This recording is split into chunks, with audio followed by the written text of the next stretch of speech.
It was a quiet night in December 1987, the sea calm beneath a silver moon.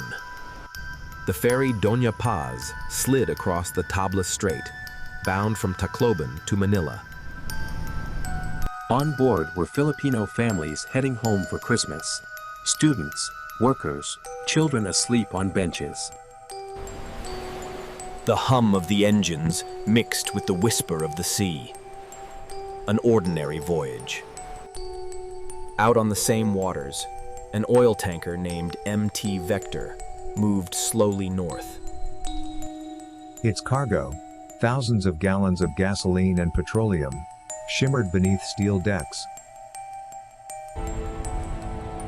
Somewhere between them, darkness and distance hid a fatal line of approach. No one aboard Doña Paz knew both ships were drifting toward disaster. At 10:30 that night, a flash of light, then impact.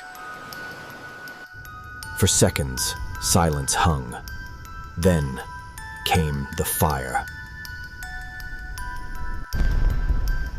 Gasoline burst from the tanker, spreading over the waves like liquid flame. Within moments, the ferry was wrapped in orange glow and choking smoke. Passengers woke to heat and confusion, searching for exits in the dark. The decks grew slick and bright from burning fuel on the surface below. Some tried to lower lifeboats. Others leaped toward the dark water, hoping to live. From miles away, fishermen saw the glow, a false sunrise on the horizon. We better hurry.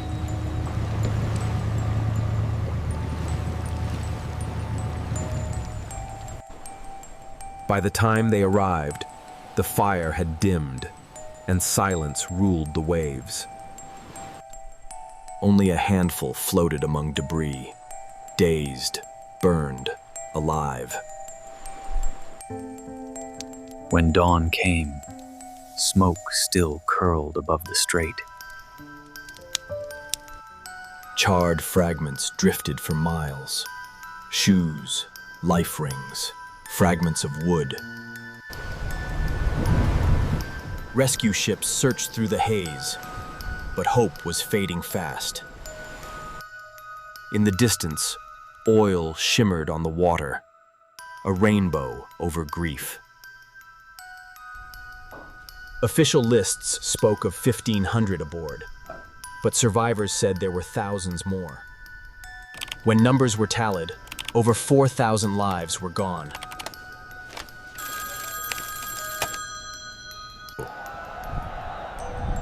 It became the deadliest peacetime maritime disaster in recorded history. A nation mourned and demanded answers. The Vector, investigators learned, had no proper license, no qualified master. Its steering gear was faulty, its lookout absent. The Doña Paz sailed without a working radio, and life vests were locked away. 2 ships, 2 companies, and a chain of negligence met that night at sea. In the years that followed, reforms reshaped Philippine ferry regulation. Licensing, safety drills, and vessel inspections grew stricter by law. Philippine maritime academies began to teach the Doña Paz as a lesson etched in flame.